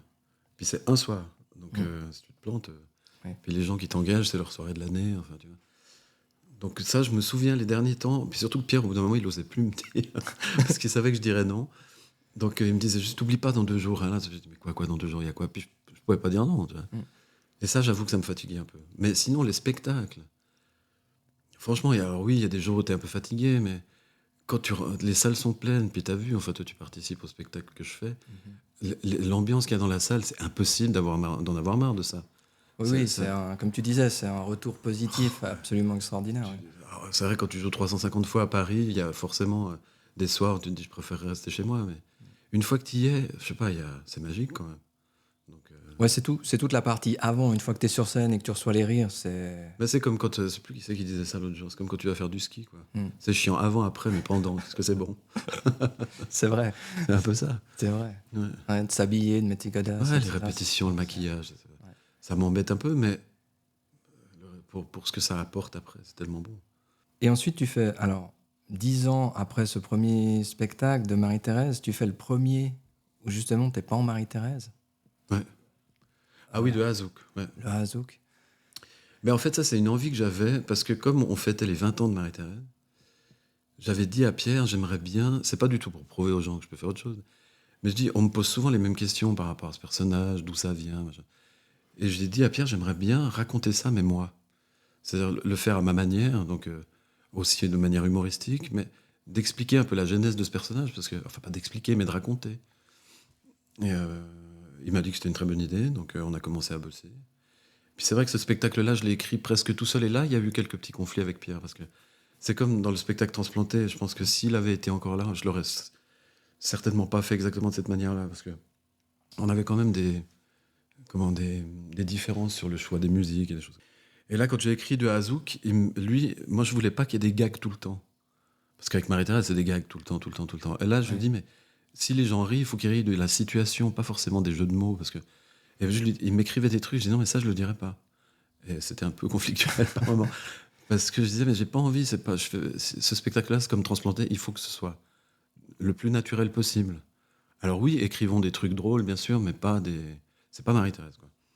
Donc ça a été un peu compliqué à l'écriture, mais il voulait pas que je chante, par exemple. Il y avait une espèce de fixation. Il disait, non, Pourquoi mais je sais pas, non. Il t'a pas eu l'explication. Non, il me dit non, faut pas chanter dans ce spectacle. Je dis, mais enfin, c'est quand même ce que je préfère faire, donc je chanterai quoi qu'il arrive. Enfin, et non, c'était des prises de tête. Et puis à la fin, il trouvait ça très bien, mais je veux dire, c'était compliqué. Et ça, j'étais très content. Et là, j'ai vraiment beaucoup le trac parce que. Plus qu'avec Marie-Thérèse. Ah oui, parce que là, j'étais à nu, quoi. J'avais peur d'être ridicule, peur de pas être naturel. Et puis ça a super bien marché, j'ai reçu un prix. Enfin. Ouais, succès, comme tous les autres. En Mais fait. ouais, c'est presque habituel. Ouais, succès, ouais. Non, c'est incroyable. T'expliques comment ce succès-là, qui est presque, je veux dire, parce que là aussi, tu fais transplanter, c'est un gros risque. Tu racontes quand même une histoire qui, sur le papier, est pas forcément drôle. Ouais, non, c'est le moins. T'as failli mourir 3 fois, enfin voilà. T'arrives à trouver un prisme qui fait que c'est drôle, mais c'est aussi très émouvant. On pleure beaucoup, enfin. C'est très difficile. Et ça marche. Expliquer le succès, moi j'arrive, je sais pas. On travaille, c'est du boulot. Je crois que c'est bien. En tout cas, moi j'ai beaucoup de plaisir à faire ce que je fais. Je crois que je suis le plus sincère possible. Enfin, je mens pas aux gens. C'est peut-être ça en fait. Ben, je pense peut-être. Ouais. Et puis maintenant il y a une espèce d'assise aussi. Ça fait tellement longtemps que je suis là que je sais pas. Les gens aiment bien souvent quand t'as une espèce c'est très prétentieux ce que j'ai, une espèce d'icône comme ça, qui tout d'un coup s'écroule parce que il y a regarde ce qui se passe, encore une fois sans faire de comparaison avec Céline Dion. Ouais. Il y a une espèce d'affection des gens, parce que tu te dis, mais finalement, elle est comme tout le monde, quoi. Elle aussi, elle souffre. Et, enfin, moi, c'est ce qui m'est arrivé. Le nombre de témoignages d'affection que j'ai reçus après l'illustrer, mais j'imaginais bien que les gens m'aimaient bien, mais je pensais pas que c'était à ce point-là, quand même. C'est hallucinant. Tu fais partie de la vie des gens, en fait. Et il y a maintenant cette dimension en plus. C'est-à-dire que j'arrive sur une scène, les gens ils m'applaudissent presque parce que je suis vivant. Tu vois ce que je veux dire ? Il y a un côté. Après, ils sont soulagés. Ils disent, ah, c'est cool, il est là. Il est là, puis il est sur scène, et puis il continue. Et puis... Il nous fait rire et tout. Après, d'expliquer pourquoi ça a marché dès le départ, c'est très mystérieux. Même pourquoi ça marche pas, c'est très mystérieux aussi. C'est de rencontrer les gens, c'est une chance de fou. Ça arrive à très peu de gens. Hein. Oui, c'est. Ouais. Je sais pas. Je me suis souvent posé la question, hein, mais j'ai vite arrêté de me la poser parce que si tu commences à. J'ai jamais fait un truc en me disant ça va marcher. Ou alors je vais faire ça pour cette catégorie. Jamais. J'ai toujours fait en fonction de ce qu'on avait envie de faire, de raconter. Quand on fait de l'humour, nous on écrit forcément. Moi je ris beaucoup quand on écrit. Et puis après je dis non mais ça on peut pas dire. Ça, on peut pas dire. Mais je fais le spectacle que j'aurais envie de voir en fait. Donc. T'as une autocensure, toi, sur Ouais, quand même, ouais. T'as des choses, tu dis non, là, faut que ça reste dans le cercle privé. Ah oui, mais t'es obligé. Enfin, Mais je me censure pas beaucoup. Marie-Thérèse, c'est quand même assez trash par moment. Mais... Alors justement, la différence entre quand c'est toi à nu et puis Marie-Thérèse, t'as l'impression qu'avec Marie-Thérèse, tu peux te permettre un peu plus. Ah bah bien sûr, parce que justement, c'est un clown, quoi. Ah non, Marie-Thérèse, je peux dire à peu près ce que je veux. Il faut toujours rester un peu sur la... Enfin, c'est sur la corde, quoi. Vraiment, faut faire gaffe. Mais franchement, enfin, je me retiens pas beaucoup parce que c'est pas... C'est jamais méchant, je crois. Enfin, ou alors je me rends pas compte, mais... Marie-Thérèse, elle est méchante. C'est très amusant à jouer, à faire, mais ça lui retombe toujours sur la gueule. Oui, c'est ça, c'est qu'il y a un peu un retour de bâton. Bien sûr. Et puis quand c'est moi, moi j'essaie d'être comme je suis dans la vie. Donc moi je ris tout le temps, je dis des saloperies. Quand je suis avec des copains, je vais pas dire ça sur scène, non, c'est sûr. Parce qu'il y a des limites. mais oui, c'est différent. Marie-Thérèse, je fais des grimaces. Tu t'en sors. Je le joue, Marie-Thérèse. C'est vraiment un spectacle que je joue. Transplanté, c'est pas du jeu, c'est autre chose. Même si je suis sur scène, qu'il y a les lumières, qu'il y a du public, mais j'essaye d'être le plus naturel possible. J'essaie de pas jouer la comédie. Et c'est pour ça que il faut qu'il y ait toujours cette espèce d'émotion. Le jour où il n'y a plus, il faut que j'arrête. Il faut pas que C'est comme de A à Zouk, je me souviens, j'avais dit à Pierre, après 50 représentations, je dis, il faut qu'on arrête, parce que je commence à me voir jouer. Et alors ça, je déteste. Ça, c'est ton garde-fou. J'essaye d'être conscient de ça, parce que je le vois des fois chez les humoristes, surtout les stand-uppers qui font des spectacles, qui en font des tonnes, puis au bout d'un moment, ça devient machinal, quoi. Tu vois ce que je veux dire ? Ils croient même plus à ce qu'ils disent, tellement ils le disent souvent. Et ça, pour ce genre de spectacle-là, je pense que ça marche pas. Si tu n'es pas sincère, ça marche pas. Je crois. Marie-Thérèse, t'es sincère, mais tu peux un soir te dire... Et puis tu fais... Et puis ça va, tu vois. C'est pas facile, mais je veux dire, c'est plus simple, en tout cas, de le faire 40, 50, 100 fois, quoi. Que moi. Mais justement, il y a... Enfin, moi, je t'ai vu souvent sur les revues, que ce soit à Genève ou à Lausanne. Et puis, il y a toujours un ou deux sketchs de Marie-Thérèse, parce que voilà, c'est important de la voir, ça fait plaisir, et puis c'est un personnage drôle, mais tu en interprètes une multitude. Et puis, j'ai toujours été impressionné par tout ce que tu peux interpréter. Je me suis toujours demandé comment ça se fait que le cinéma n'est pas venu à toi, parce que tu as une capacité d'acteur. Est-ce que c'est pas envie? Est-ce que les projets qu'on te proposait n'étaient pas intéressants? T'expliques comment cela? Parce que quand on voit tout ce que tu arrives à faire... Ouais. Écoute, je sais pas. Oui, j'ai eu quand j'étais à Paris, il y a eu des propositions de cinéma. Ils voulaient adapter le spectacle de Marie-Thérèse. Finalement, j'ai dit non parce que c'était trop de. Enfin, je pouvais plus rien décider de rien, donc ça me plaisait pas. J'ai fait un petit peu des sitcoms, des trucs comme ça. Bon, après, le cinéma en Suisse, c'est compliqué parce qu'il y en a pas beaucoup. Et puis les rares choses qu'on m'a proposées à moi, c'était des personnages qui me ressemblaient, citadins, gays, branchés, machin. Et ça me faisait pas envie. J'avais le luxe aussi de pouvoir dire non, tu vois. Oui. Mais c'est vrai que moi, évidemment que tout m'intéresse. Hein, si on me propose des trucs, pourquoi pas. Mais il faut quand même avoir un minimum envie de le faire. Donc, mais enfin, je croule pas sous les propositions. Hein, si je veux être tout à fait honnête, franchement, j'en ai eu des propositions de théâtre que j'ai pas pu faire. Alors là, pour le coup, que j'aurais bien voulu, mais j'ai pas pu. Mais souvent, c'est vrai que 9 fois sur 10, quand on me propose des trucs, ça me fait pas envie. Parce que, en plus, quand moi j'ai l'habitude de travailler seul, de produire ce que je fais, d'être libre de faire ce que je veux, quand je veux, tu vois. Donc c'est difficile après de... Ouais, c'est un gros luxe là, de pouvoir... Pas de pouvoir dire non, de dire Ouais, non, c'est ça ne m'intéresse pas. Ouais. Mais j'attends peut-être une proposition qui va me... Là, je fais une pièce à Lyon il y a 2 ans, non, il y a 2 ans. Non, l'année dernière, je sais plus. C'était génial parce que là, c'était vraiment... je me suis laissé faire et je savais pas du tout à quoi m'attendre. Je connaissais les auteurs, mais ils avaient écrit la pièce pratiquement pour moi, donc ça c'était cool parce que j'étais loin d'ici, j'avais besoin de m'occuper de rien et puis c'était un peu, j'avais la liberté de faire ce que je voulais parce que j'étais la vedette, donc je pouvais. ça m'a bien plu, oui, mais il faut qu'il y en ait d'autres, pourquoi pas. Mais le cinéma, oui, moi j'aime bien, hein, enfin, je suis assez fan. Moi, j'ai un souvenir de ce film. Et là, tu étais en Marie-Thérèse, c'était Opération Casablanca. T'avais fait. C'est pas le meilleur des films. C'est pas le. Non. Je sais pas si on peut le dire. Si, moi je l'ai dit partout alors. Ouais. Et ouais, t'as une scénette. Ah oui, oui. C'est Marie-Thérèse. C'est Marie-Thérèse. Ils vendent des Tupperware, ça explose. Non, ouais, ça explose. Ouais. Mais moi j'ai eu beaucoup de plaisir à le faire, c'était cool. Franchement, c'était tellement long. C'est long le cinéma. Oui, c'est ça. Justement, c'était la question. Ça t'intéressait peut-être pas forcément parce que t'as pas ce rapport direct, comme tu dis, que t'as sur scène. Non, moi ça m'intéresse, mais il faut juste qu'il y ait... Enfin, j'ai fait 2 films dans ma vie. Je fais celui-là, puis Bob et les Sex Pistaches. Franchement, ça va pas rester dans les annales, si j'ose dire. C'est franchement pas terrible, quoi. Mais à faire, c'était rigolo. Moi, j'aimerais bien, pourquoi pas, mais j'attends les propositions. J'avais aussi une question sur alors, tu as longtemps travaillé avec Pierre, justement, en binôme. Est-ce que tu as une routine de travail, d'écriture, d'apprentissage de texte, ou chaque fois tu... Non, alors l'apprentissage de texte, oui, ça c'est un truc que je me mets là, à table, et puis j'apprends. Voilà, j'apprends 2-3 heures par jour maximum. Ça sert à rien de faire plus. Moi, j'aime bien quand c'est à la virgule, donc maintenant j'ai des espèces de garde-fous sur scène. Je mets des choses qui m'empêchent d'avoir des blancs.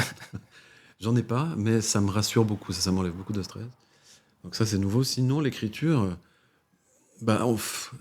T'écris seul ou t'écris à deux, ou tu fais seul et ensuite à deux? Alors moi, que je note plein de conneries, comme pour Marie-Thérèse, par exemple. Pour ce spectacle-là, parce que d'habitude, avec Pierre, on se voyait vraiment les deux à des horaires presque de bureau, comme ça. Et puis il y a des jours où on trouvait rien, puis d'autres où c'était très prolifique. Et puis voilà. Là, j'ai travaillé beaucoup en amont, moi, pour les 30 ans. Comme j'avais le temps, hein, de toute façon, je pouvais pas bosser, donc j'avais que le temps d'écrire mes spectacles. Une fois que j'avais fini à peu près transplanté, je me dis, bon, qu'est-ce que Marie-Thérèse pourrait bien dire? Puis du coup, j'ai commencé à travailler un peu la mémoire, savoir ce que j'avais fait, parce qu'il y a la leçon de géographie, toutes ces choses-là. Donc j'ai travaillé un peu seul, puis après avec Sébastien Cortési, on s'est mis à table, et puis voilà, on a créé le spectacle, raconté une histoire, essayé de faire un fil conducteur. Puis voilà, mais il n'y a pas vraiment d'horaire, quoi. T'as pas une méthode particulière? On se parle. Moi, je dis quand même beaucoup de... Enfin, les idées viennent souvent de moi, parce qu'il y a une espèce de Tu dis, ah, Marie-Thérèse pourrait faire ça, puis dire ça, ça. Puis après, moi, c'est vrai que j'ai plus de mal comment dire, à le mettre en forme. C'est-à-dire que je sais écrire, mais des fois, je mets pas les mots aux bons endroits. Enfin, et c'est pour ça que Pierre, pour ça, il était... Sur la structure. Ah non, mais c'était incroyable. Alors, Sébastien, il est bien aussi. Alors, évidemment, c'est pas comme Pierre, mais il y a une vraie... Il sait... Je sais pas comment expliquer ça. Moi, quand j'écris des lettres, je sais le faire. Je peux écrire des textes pour une soirée, ça va. Mais un spectacle, il faut que les mots soient juste au bon endroit pour être pratiquement sûr d'avoir un rire là où on aimerait qu'il y en ait un. Il y a un timing à respecter. En Ouais, fait. et ça, c'est des choses que moi, maintenant, j'ai appris à faire à peu près seul, parce qu'avec Pierre, là, il m'a beaucoup appris. Mais j'ai quand même besoin d'aide, quoi. Tout seul, c'est un peu compliqué. Ouais. Puis maintenant, c'est compliqué de faire sans Pierre ou... Bah, c'est différent, mais il est là, de toute façon, parce que la plupart des... Là, je fais la leçon de géographie dans le spectacle, je l'ai écrite avec Pierre, celle-là. Donc il est là, Pierre. Ouais. Même si moi, je rajoute des trucs après, mais... Bah oui, forcément, c'est très différent, mais ça continue, et puis ça continue d'une manière qui lui aurait peut-être pas plu, parce que moi, j'essaye d'aller vraiment vers ce que j'aime aussi moi dans la vie, c'est-à-dire que musicalement parlant, par exemple, j'en ai un peu marre de chanter les trucs des big bands, même si pourtant j'adore ça. Mais j'aime bien aller vers l'idée de faire des trucs un peu plus modernes aussi, un peu plus que ce que j'écoute moi dans la vie, quoi. Justement, sur le premier spectacle, quand tu es à Paris, après les 350 représentations à la Comédie Comartin, tu fais l'Olympia, tu fais 5 représentations. Ouais. L'Olympia, ça pose un statut. Ça veut dire, quand tu as fait l'Olympia, il y a un truc qui tout d'un coup... Oui, c'est bizarre. Hein. Ouais, c'est bizarre. Mais toi, tu le ressens comment tu sens ce avant et après Olympia Si je vais être tout à fait honnête, non, en fait, parce que l'Olympia, ça a beaucoup fait... Enfin, moi, c'était pour moi, qui suis midinette, alors à 100%, quand la directeur qui en plus m'a proposé de le faire, enfin, ça se fait plus, ça n'existe plus, ça. Donc tu dis, waouh, putain, l'Olympia, quand même, ça représente pour les gens qui aiment le spectacle, le show business et toutes ces choses-là, c'est le temple, quoi, en Europe, un peu, quand même. Ouais. Et puis surtout quand tu signes le livre d'or. Moi, à l'époque, il y avait une espèce de tradition, alors ils le faisaient pas avec tout le monde, il paraît, mais Ok. t'as tous les ouvreurs qui venaient de manière un peu militaire, comme ça, pour me demander officiellement de signer le livre d'or. Et moi, j'ai signé après Céline Dion, donc, tu vois, Ok. elle passait juste avant moi. Oh, puis quand tu regardes ceux d'avant, je te dis, putain, c'est incroyable. Ouais. Puis là, c'est moi qui suis là, donc c'est complètement fou. Mais c'est encore plus fou pour les autres. D'accord. Tu pour les penses gens. pour le public, c'est... Pour le public suisse, surtout. Ouais. Le fait d'avoir fait l'Olympia 5 fois, c'est... Moi, quand je suis revenu, c'était... Les gens me regardaient plus pareil. C'est vrai, t'as senti ce regard différent. Ouais. Bah, tout d'un coup, ouais, comme tu dis, t'es un peu... Ouais, tu fais l'Olympia, quoi. En Mais France, bon. t'as pas ressenti ça? Si, mais moins, parce que je suis parti assez vite, en fait. Parce qu'après l'Olympia, j'ai fait le CNI. Ouais. Donc c'était très... j'avais signé avec le CNI, donc il fallait que je rentre. Donc j'ai pas vraiment profité de ce moment-là plus que ça, quoi. Mais pour moi, c'était très important, mais je crois que ça l'était encore plus pour l'entourage et pour les autres, quoi. Il y avait une fierté. On me disait tout le temps, tu te rends compte, t'as fait l'Olympia, tu te rends compte. Puis au bout de 20 fois, je dis, bah oui, j'ai fait l'Olympia, mais qu'est-ce que je fais? Je vais m'ouvrir les veines. La vie continue, quoi, Ouais. tu vois, enfin. Mais j'ai très envie de le refaire, en tout cas, une fois, parce que c'est une salle, quand même. Il y a quand même une espèce de... Pourtant, mais encore une fois, à force de dire ça, finalement, mais je crois pas tellement aux étoiles, à toutes ces choses-là, mais il y avait quand même une espèce de...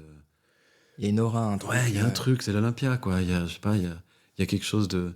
C'est ouvert depuis tellement d'années, il y a eu tellement d'histoires incroyables dans cette salle. J'aimerais bien le faire on y travaille d'ailleurs, mais c'est juste que maintenant il faut... Avec Marie-Thérèse ou... Ouais, Marie-Thérèse, je pense. Ouais. Transplanter, c'est un peu...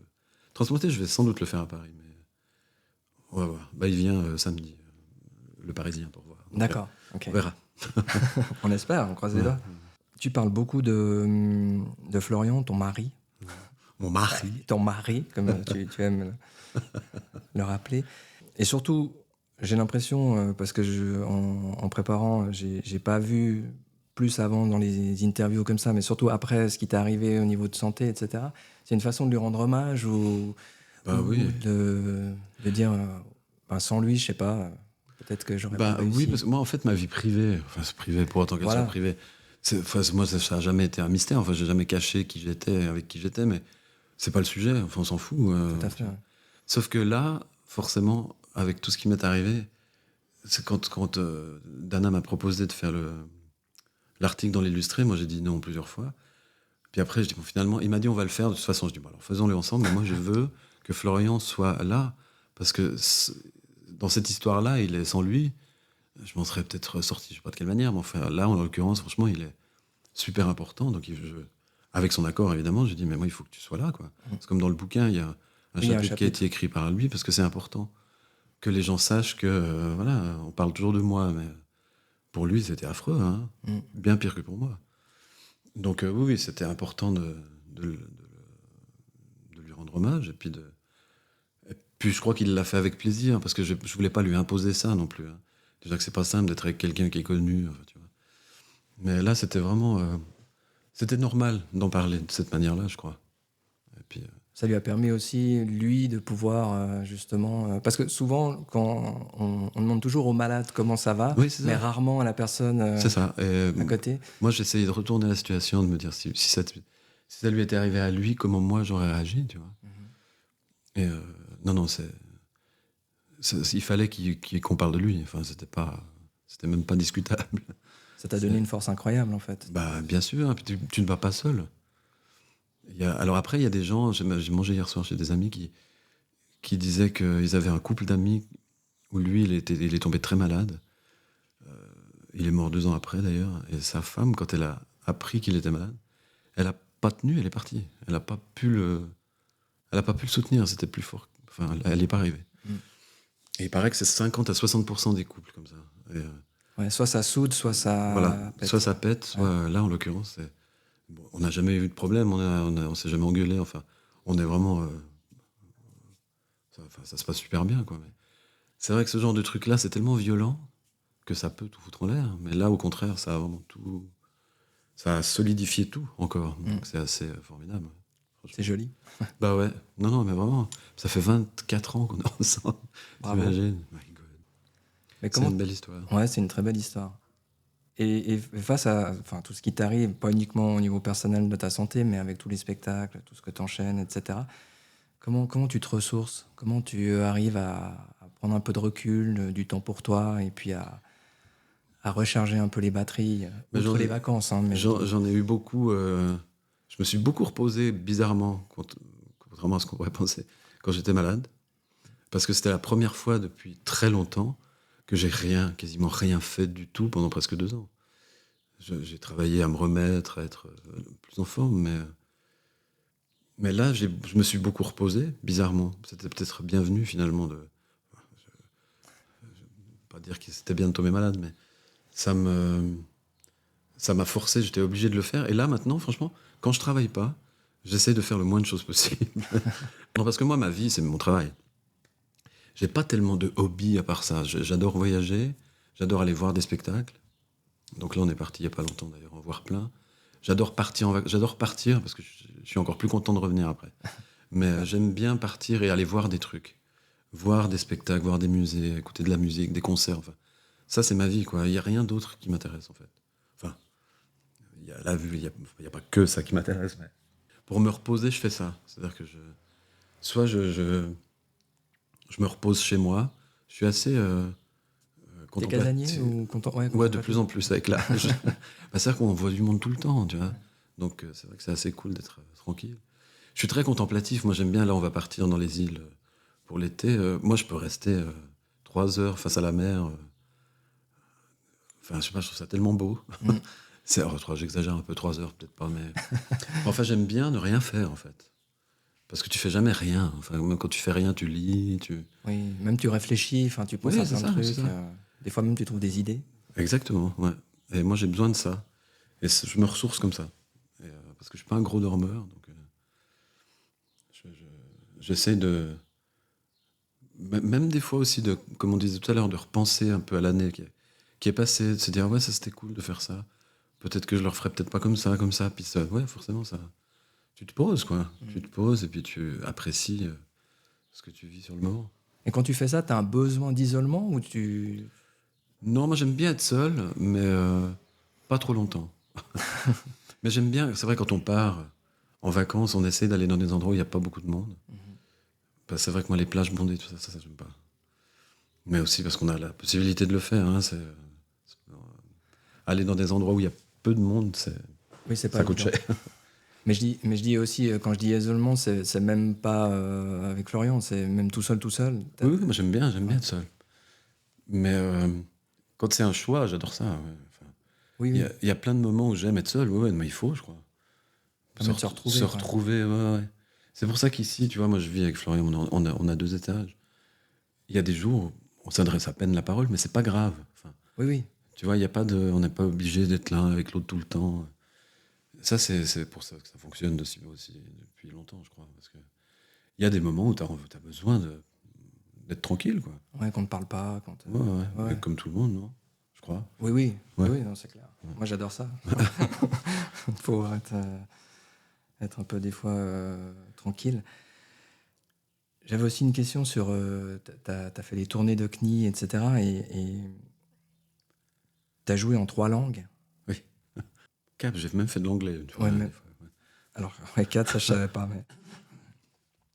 4 langues, tu prends le même plaisir. Enfin, quand tu joues, je pense en italien, on parle en suisse-allemand, évidemment, parce qu'avec CNI, puis même, t'as fait un spectacle Marie-Thérèse entièrement en suisse-allemand. Ouais, en bernois. En bernois, voilà. Il paraît que c'est celui qu'on comprend le mieux. Enfin, les autres.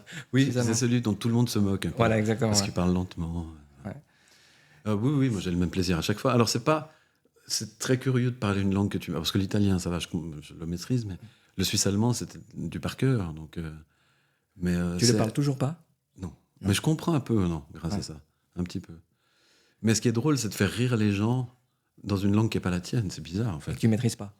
Ah non, parce qu'après les spectacles, moi j'ai tourné après le CNI. Le spectacle en bernois, je l'ai joué à Lucerne, à Berne. Enfin, on a fait une tournée pendant quelques années. Et, les gens, à la fin, ils venaient me parler en suisse-allemand.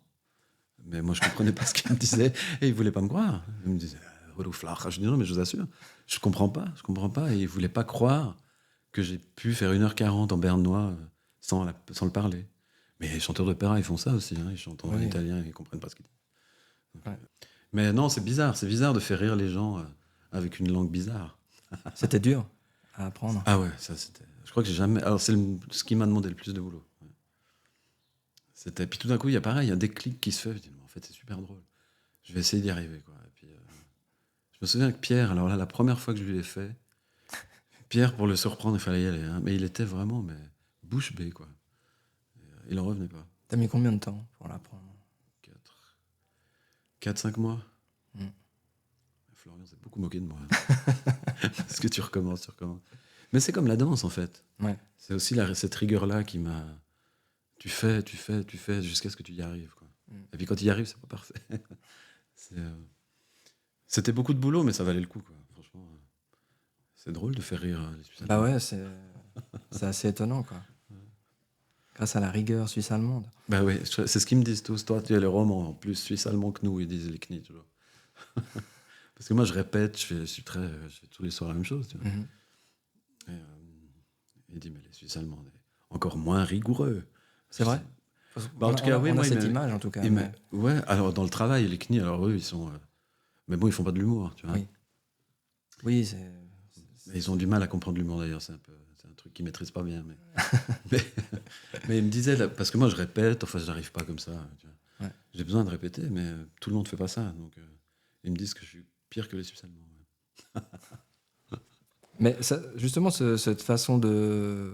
Ça te rassure? Les répétitions? Ah oui, non, mais moi, il faut... Je peux pas... Je suis très... Alors, je peux faire des soirées... Justement, des galas, des machins. Les privés, tu fais comment? Parce que t'as pas le temps, vraiment. Alors, les galas, maintenant, j'ai toujours le texte avec moi. Toujours. C'est-à-dire que je sais ce que je dis. Et puis surtout, c'est plus comme à l'époque de Pierre, où c'était 2 jours avant, j'avais le texte. Tu vois. Mais là, je fais comme une espèce de discours, en fait. Donc j'ai le support du texte, et là, ça va. Parce que je sais comment faire. Je l'apprends, mais c'est pas un truc que je dois savoir à la virgule. Tu vois. Donc ça me repose un peu quand même. Oui, puis avec l'habitude, t'as un peu tu peux avoir des pirouettes. Oui, c'est ça. Alors ça, c'est un truc qui est assez... Je dirais une dizaine d'années maintenant que je me permets un peu de... Dans le spectacle de Marie-Thérèse aussi, je fais des trucs que j'aurais pas fait avant. Je me lâche un peu. Ouais. Parce qu'avant, tu disais, je fais à la virgule. Là, tu te permets un peu. Là, maintenant, je me permets un peu, puis c'est tellement mieux. Ouais. Je me sens tellement plus soulagé de pouvoir un peu lâcher cette espèce de rigueur comme ça, qui a toujours très bien fonctionné, mais c'est bien de tout d'un coup péter un câble sur un mot, par exemple. Enfin, tu vois, ça fait beaucoup rire les gens, puis moi, ça m'amuse aussi. Mais Ça te fait pas perdre le fil? Alors non, maintenant, parce que j'ai le prompteur qui m'aide pour Oui, ça. c'est ce qui te reste, ouais. C'est aussi... Je le regarde jamais, le prompteur, mais il est là.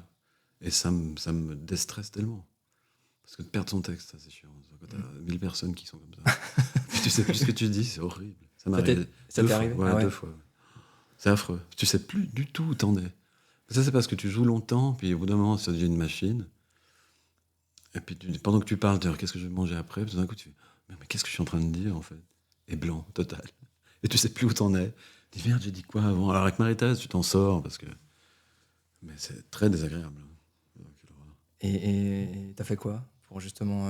Bah moi, je le disais à Marie-Thérèse, mais je sais plus ce que je dis. Je sortais en coulisses, puis j'allais voir Béatrice à l'époque, je disais mais j'en suis où? Puis elle cherchait dans le texte, puis après c'était reparti. Mais c'était vraiment désagréable ça. Ça n'arrive plus heureusement. Et puis justement, tu dis parce que t'es très stressé, tu vis comment l'avant entrée sur scène? Bah, quand je joue longtemps, ça va, mais les premières, c'est horrible. C'est vraiment horrible en fait. Ouais, c'est très bizarre parce que personne m'oblige. Oui. Puis ça fait un peu ascenseur émotionnel parce que au final, avant de rentrer sur scène, t'as pas envie d'y être. Mais c'est ça. Et puis quand tu y es, tu dis tu fais tout pour y aller, et puis une demi-heure avant, t'as envie que ça brûle. Tu te dis, je vais pas y arriver. Pourquoi je me mets dans des états pareils, c'est débile. Et puis une fois que tu y es, puis que surtout, encore une fois, dans le rire, quand tu vois que ça réagit tout de suite, c'est tellement agréable. Mais moi, je suis très traqueux, ouais. Mais ça, malheureusement, je peux pas lutter contre ça. Puis je prends rien, j'ai pas envie de prendre des trucs pour me déstresser, tout ça. Ça passe, au bout d'un moment, ça passe. Mais t'as une petite routine parce que tu viens très tôt, Ah oui, alors ça... t'es très vite prêt, enfin je veux dire, t'es même très longtemps en coulisses à faire les 100 pas. Mais ça, j'aime bien ça. J'aime bien le...